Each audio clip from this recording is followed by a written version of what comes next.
nafasi yako kwa ajili ya kusoma.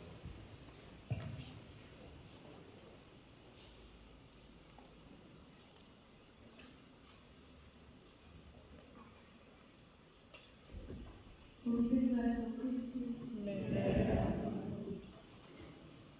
Historia fupi ya Pascal Sigara.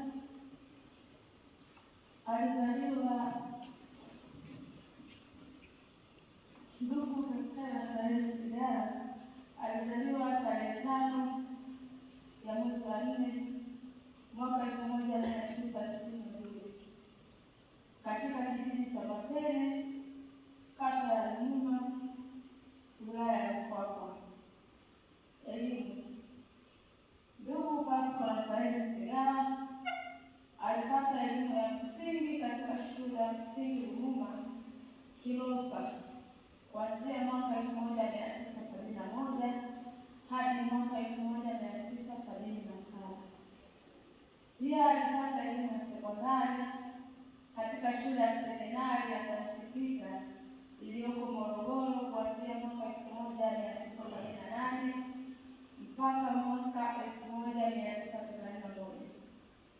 Vilevile alipata mafunzo ya ufundi wa mitambo ya umeme pamoja na udereva wa magari. Ajira. Pascal Sigara alipata ajira ya udereva wa magari na ufundi umeme katika kituo cha umeme kilichopo eneo la Mission Ruvuma, na baadaye aliendelea na kazi ya udereva katika kituo cha afya Mission Ruvuma hadi mauti. Ubatizo na huduma zingine za kiroho. Pascal Sigara alipata sakramenti ya ubatizo tarehe 10 ya mwezi wa 6 mwaka 1964 katika parokia ya Ruvuma, na baadaye kupata komunyo ya kwanza na kipaimara hapa parokia ya Ruvuma. Ndoa.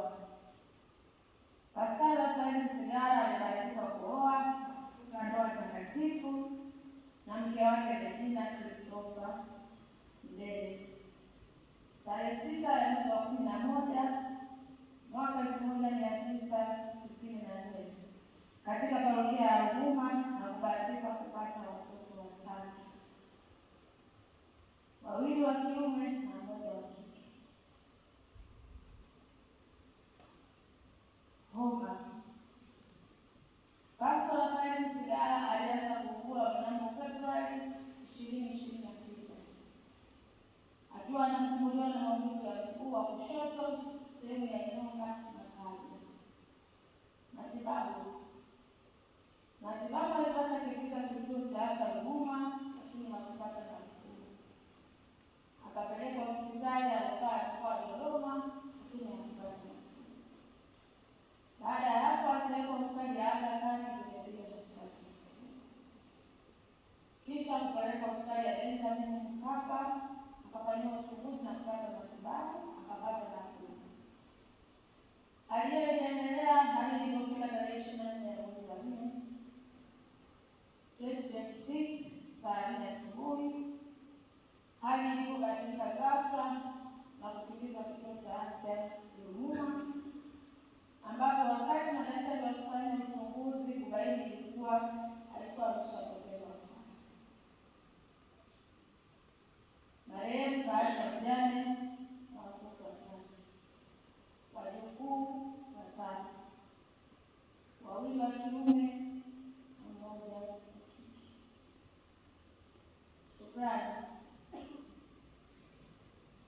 Shukrani ziwafikie madaktari na wahudumu wa afya katika maeneo yote yaliyokusudiwa, familia ya marehemu, masista wa shirika la Mtakatifu Clement Daragani, na kipekee ndugu na jamaa wote waliokimbilia kwenye msiba huu mzito mno wa kanisa.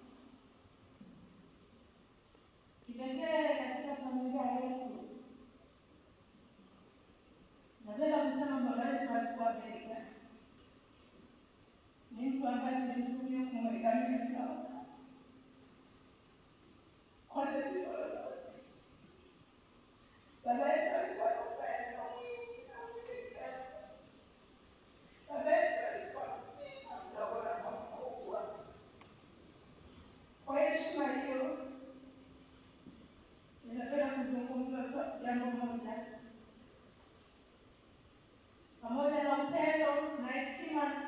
aliyokuwa nayo kubwa ndani.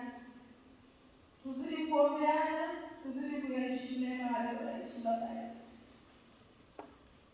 Nawashukuru sana kwa wote mnaotukimbilia, siwezi kuwataja kwa majina. Hamjapoteza muda, Mungu atalipa kwa wakati. Lakini kwa Pascal, kwa familia yetu, kwa familia nzima, kwa ukoo ni pigo. Tulimtegemea kwa ushauri wa unyenyekevu, upendo mwingi, usikivu, utii, kutokuwa na ugomvi na mtu, na hayo yote tunawashukuru. Tujaribu kuyaishi yale yaliyofaa, na mzidi kutuombea sisi kama familia kuyaishi yaliyofaa. Bwana ametoa na Bwana ametoa.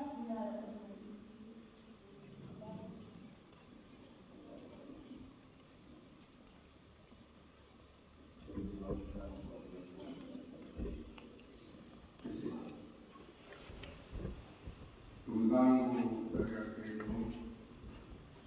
basi tuko hapa mbele ya nyumba ya Mungu tukiwa mwili wa mteule wetu marehemu Pascal ambaye Mungu amemwita kwake. Tunajua kwamba sote lazima tutakufa, lakini tutapata tumaini la uzima wa milele huko mbinguni kwa Baba yetu. Kumbe basi tuiombee roho ya marehemu Pascal ili kama ilitakiwa na makosa ya binadamu ama ilikuwa na udhaifu wote, Mwenyezi Mungu apate kuhurumia, kuitakasa na kuipokea kwake mbinguni. Lakini pia kwa namna pekee tuendelee kuwapa faraja, tumaini mke wake mpendwa, watoto wake, wajukuu zake, ndugu, jamaa na rafiki ambao kuna namna moja na nyingine msiba huu unawagusa kwa namna ya pekee sana. Kama tunavyoambiwa na Maandiko Matakatifu, sisi sote tumetoka kwa Mungu na kwake tutarudi. Tuendelee kumwombea ili basi Mwenyezi Mungu mwingi wa rehema aipokee roho yake kwake mbinguni, na siku moja tuweze kukutana naye katika uzima wa milele, nasi baada ya kumaliza maisha hapa duniani. Tulipe dhambi zetu, bado tuwe tayari kuadhimisha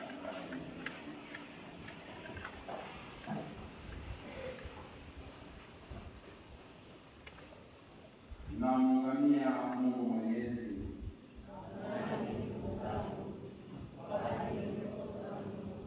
Bwana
Somo la kwanza.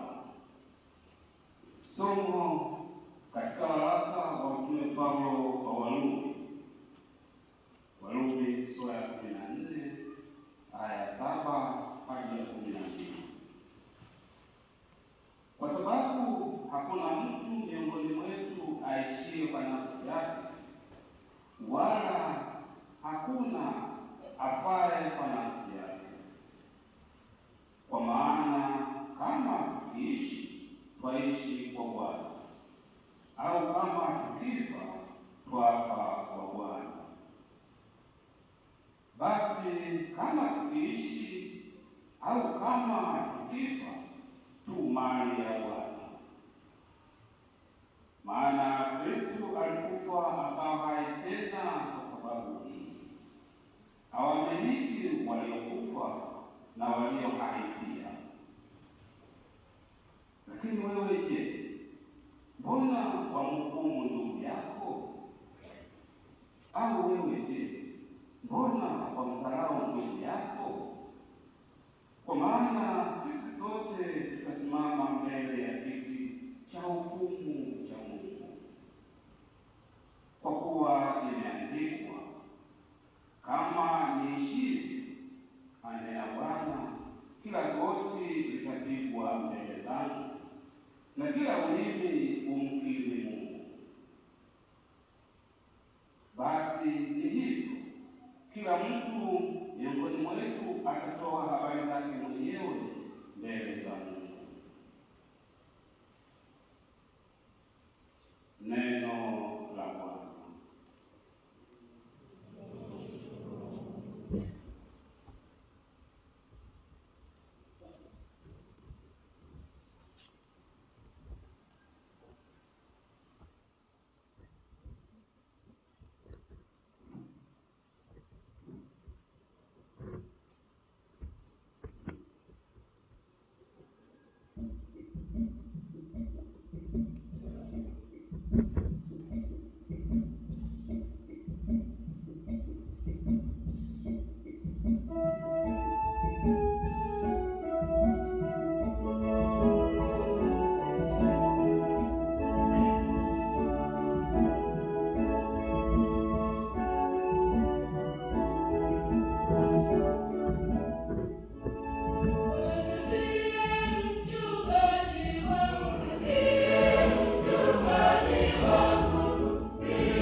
Alipofika Bethania, alimkuta Lazaro amekwisha kuwamo kaburini yapata siku 4.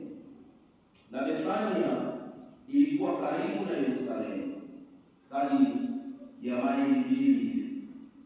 Watu wengi katika Wayahudi walikuwa wamekuja kwa Martha na Mariamu ili kuwafariji kwa habari ya ndugu yao. Basi Martha aliposikia ya kwamba Yesu anakuja, alikwenda kumlaki, na Mariamu alikuwa akikaa nyumbani. Basi Martha akamwambia Yesu, Bwana, kama ungalikuwako hapa, ndugu yangu angalikufa. Lakini hata sasa najua ya kuwa yoyote utakayomwomba Mungu, Mungu atakupa. Yesu akamwambia, ndugu yako atafufuka. Martha akamwambia, najua ya kuwa atafufuka katika ufufuo siku ya mwisho. Yesu akamwambia, mimi ndimi huo ufufuo na uzima. Yeye aliaminiye mimi, ajapokufa atakuwa anaishi, naye kila aishie na kuniamini hata kufa kabisa hata milele. Je, unayasadiki hayo? Akamwambia, naam Bwana, mimi nasadiki ya kwamba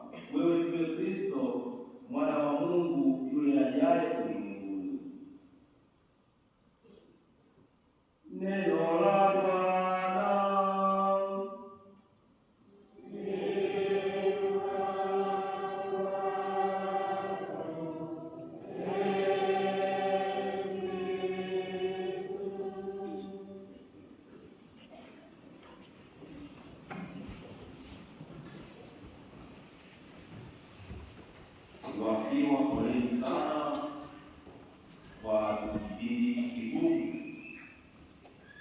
cha msiba wa ndugu yetu Paskali Rafaeli.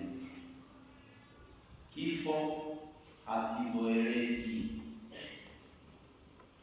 Anayezoea kifo mchawi. Kama umeshazoea kifo ni mchawi.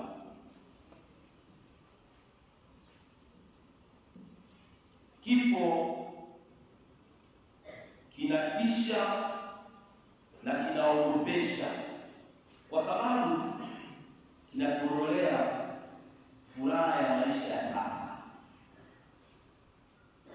Ndio maana tunakiogopa. Lakini imani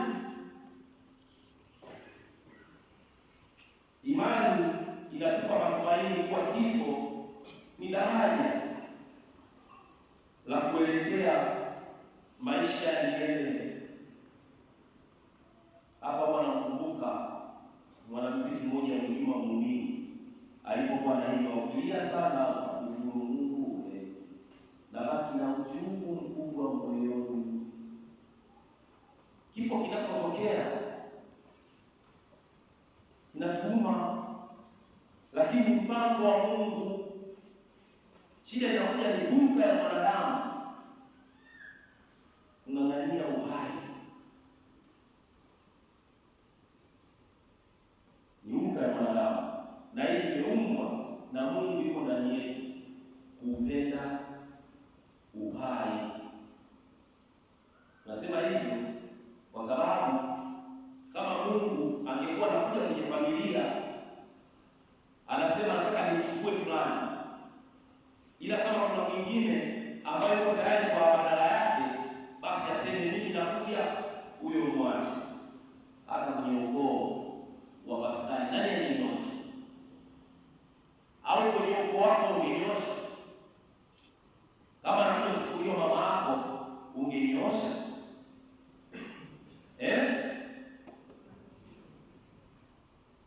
Kila mtu kwa wakati wake ataondoka. Kila mtu kwa wakati wake. Na hapa hakuna kwamba tuseme kwamba kuna utaratibu sio kufuata umri au kufuata nini. Haipo. Sio kama ile zamani shuleni tulikuwa tunaenda kuchoma sindano za kinga. Mimi jina langu linaanzia yeye. Kwa lazima kufuata alfabeti. Unaanza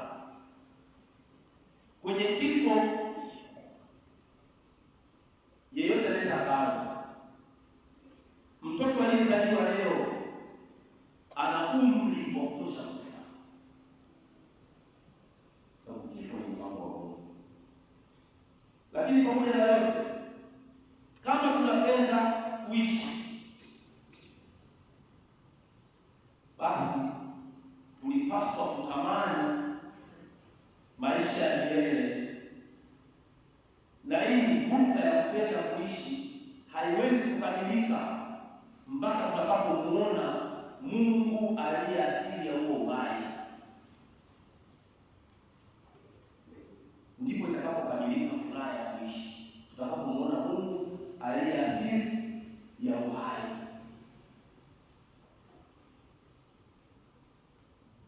Tumesikia katika somo la kwanza kwamba Mtume Paulo anatuambia hakuna anayeishi kwa nafsi yake mwenyewe. Kama tunaishi au tunakufa ni kwa ajili ya Bwana, maisha yetu kwa ajili ya Bwana, na kama tutakufa kwa ajili ya Bwana. Kwa hiyo sisi kuja kwetu duniani ilikuwa ni mpango wa Mungu. Ndugu yetu Paskali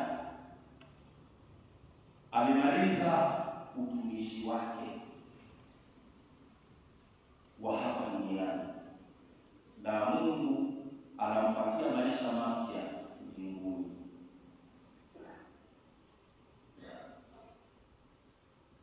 Nimefurahi hata nimeandika kwenye msalaba sunrise na sunset, inaonyesha matumaini. Mtu mwenye imani unapaswa kuwa na matumaini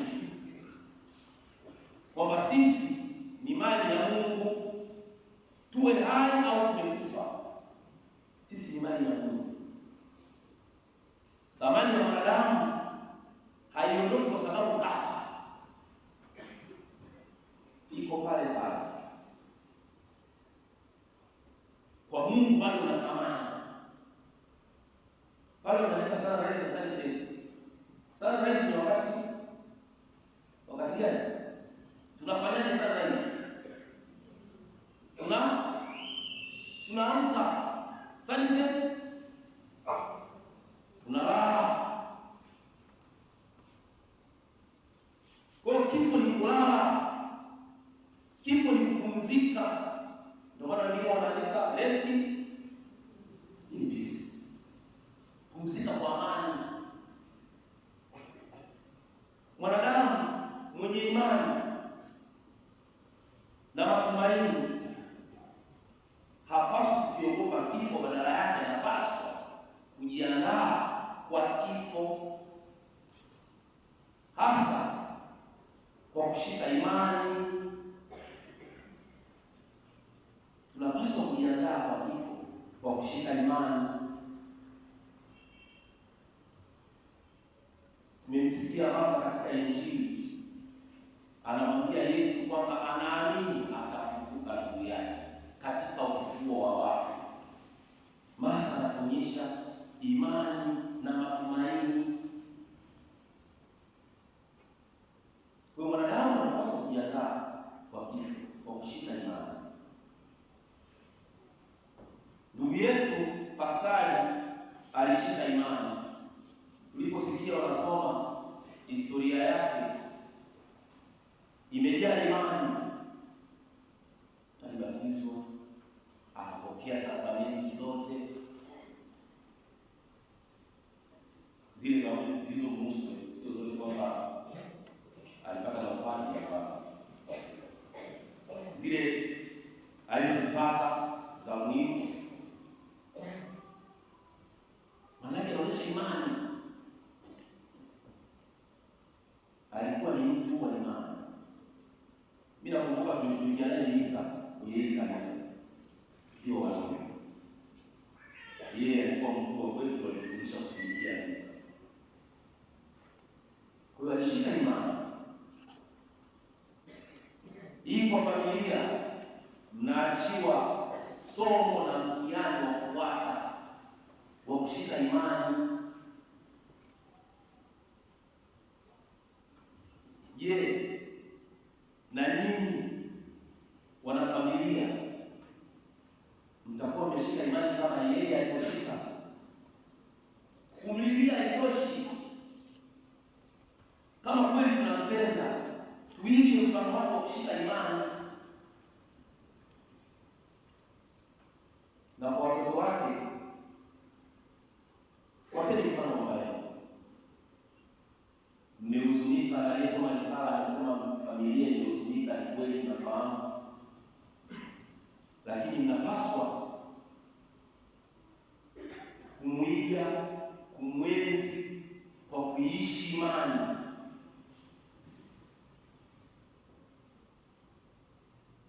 Ni matarajio yangu kama familia, hakuna atakayemwangusha ndugu yetu Pascal kwa kuikimbia imani, hasa katika nyakati ngumu. Shida sio kuishi imani, shida ni kuishi imani mpaka mwisho. Yeye alifanikiwa kuishi imani mpaka kifo, na tunaona katika mfano kukaa na mke wake, kakaa na mke wake mpaka kifo. Wengine hata kifo hakijafika tayari ameshaachana na mke wake, na aliapa kanisani, kifo hakijafika ushaachana na mke wake. Huyu anatufundisha namna ya kushika imani mpaka kifo, ndio kiapo chetu. Kwa kama familia tuchukue mfano wa baba, kuishika imani mpaka kifo. Hiyo ndio njia pekee ya kumwenzi. Hiyo ndio njia pekee ya kuonyesha kwamba tulimpenda, kwa sababu yale aliyotufundisha, naamini na imani ipo katika yale aliyotufundisha. Kama kweli tunampenda, tuendelee kuyaenzi yale aliyotufundisha. Vile vile kama tulivyosikia katika somo la kwanza, limeishia kwa maonyo. Wewe kwa nini unamfanyia hivi ndugu yako? Kwa sababu gani? Kushika imani ni kuishi vizuri na watu, na umati uliopo hapo unathibitisha ndugu yetu Paskali aliweza kuishi vizuri na watu, kama somo linavyoonya tuishi vizuri na watu, tuthamini wengine, ili siku na siku kifa tupate wa kutulilia,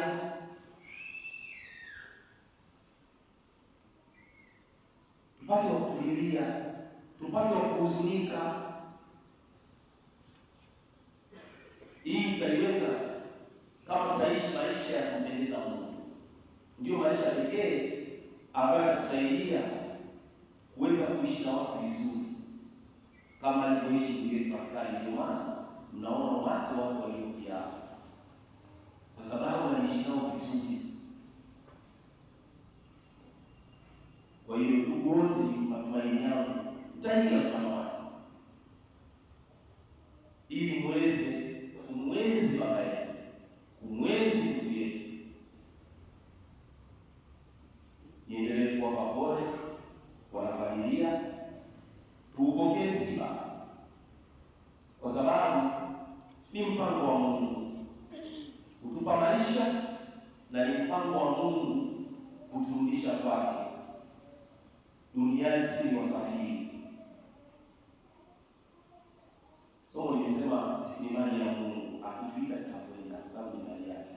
Kwa hiyo ndugu, tupokee msiba, kwa sababu ni wakati ambao Mungu amependa kumuita ndugu yetu Paskali arudi kwake. Tuendelee kusali tukimwomba Mungu akutie nguvu katika kipindi hiki. Hii ni pamoja na waumini wote, tuiombee familia, tuombee ndugu katika kipindi hiki, ili waweze kupokea msiba, ili waweze kuwa na nguvu tena ya kusimama katika hiki kipindi kigumu kwao. Tuendelee kushirikiana na familia ili kuwasaidia katika yale wanayoyahitaji katika kipindi hiki, maana akiondoka baba, labda kuna mambo yanaweza yakaregarega.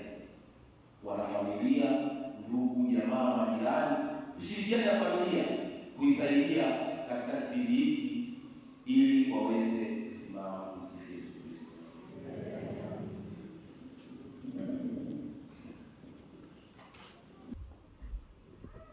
Simame kwa maombi. Ndugu wapendwa, mwendee Bwana wetu Yesu Kristo ambaye alikufa kwa ajili yetu na ambaye Mungu Baba alimfufua katika wafu.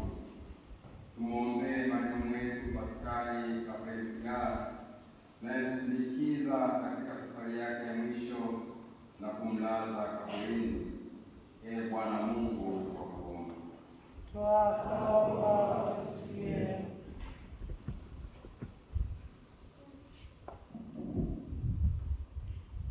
Umtakase na madoa yote ya dhambi na kumpokea katika ufalme wake wa mbinguni. Ee Bwana, twakuomba usikie.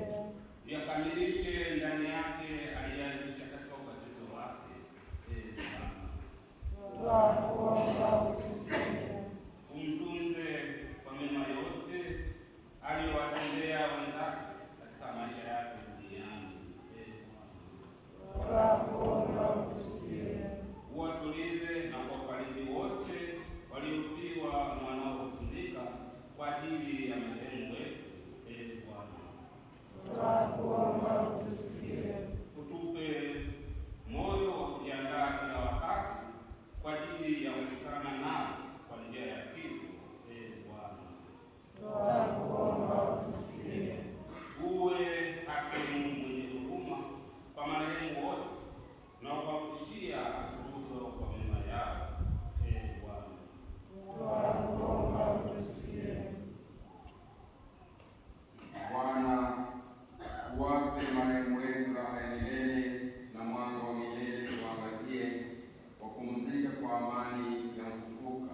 Kristo Bwana wetu.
Tusali ndugu, ili sadaka yangu ikubalike kwa Mungu Baba Mwenyezi.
Mtakatifu, mtakatifu, mtakatifu, mtakatifu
Galilaya, akawapa wafuasi wake akisema, twaeni mle nyote, huu ndio mwili wangu utakaotolewa kwa ajili yenu.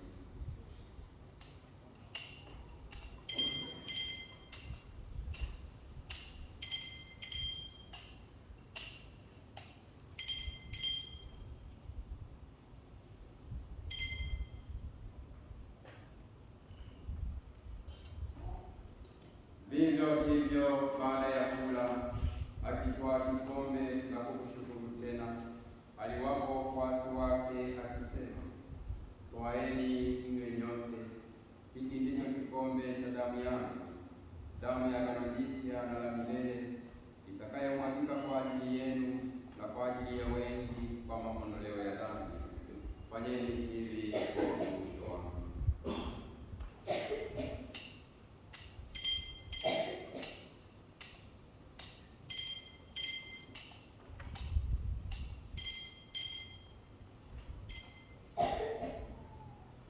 Tutangaze fumbo la imani yetu.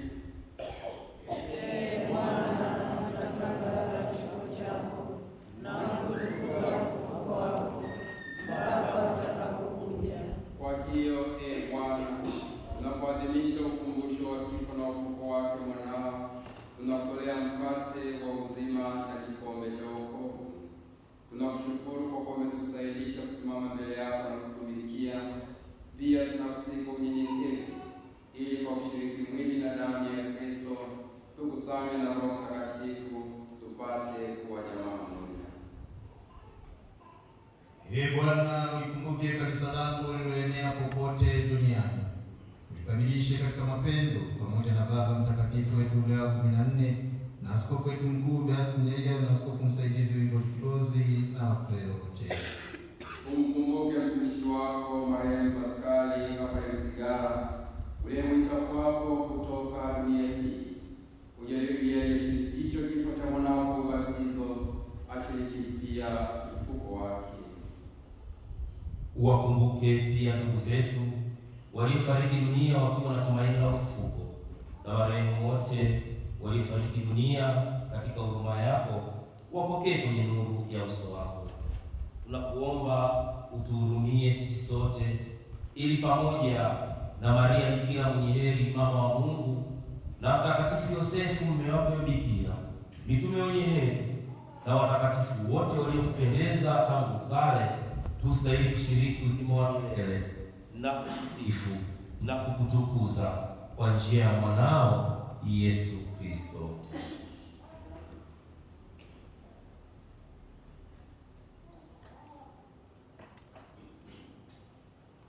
Kwa njia yake na pamoja naye na ndani yake, wewe Mungu Baba Mwenyezi, katika umoja wa Roho Mtakatifu, unapata heshima yote na utukufu milele na milele.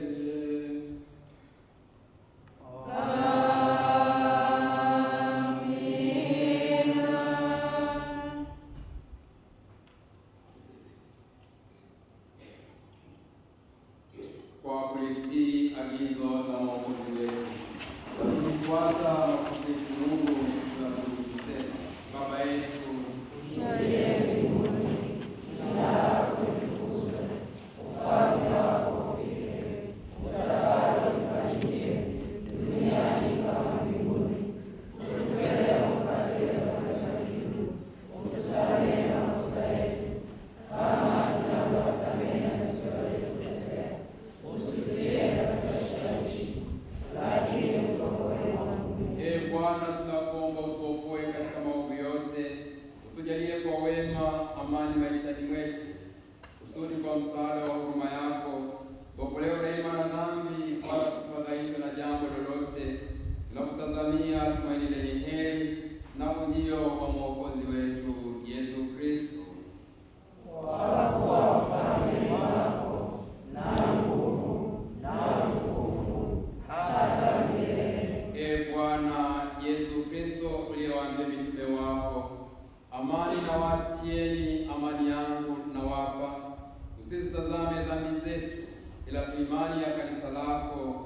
Upende kujalia amani na umoja kama ni mapenzi yako, unayeishi na kutawala milele na milele. Amen. Amani ya Bwana iwe daima nanyi. Na iwe rohoni mwako. Sasa tupeane amani ya Kristo.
Tazama mwana kondoo wa Mungu, tazama ondoaye dhambi za ulimwengu.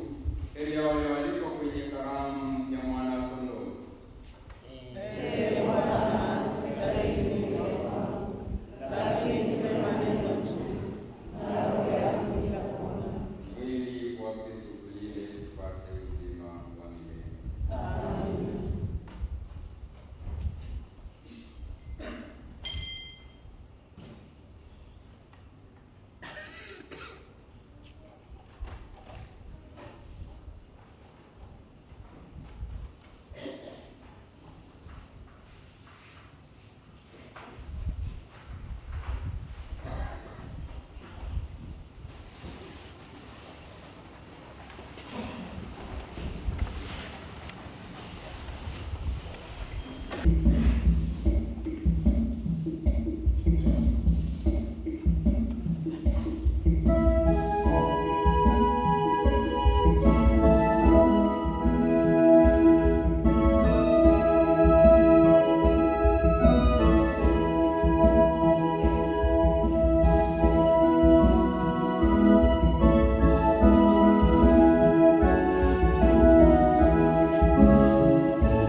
Ee Bwana, tumeadhimisha sakramenti ya Pasaka kwa ajili ya mtumishi wako marehemu Paskali Rafael Sigala.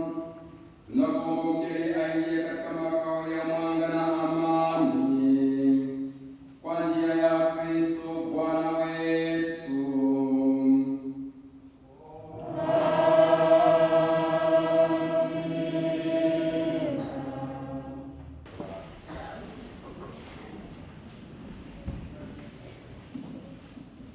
Simame kwa baraka.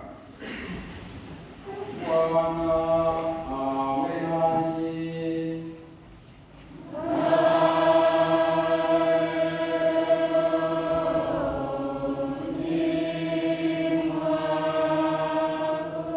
Awabariki na kuwalinda Mungu Mwenyezi, Baba, Mwana na Roho Mtakatifu.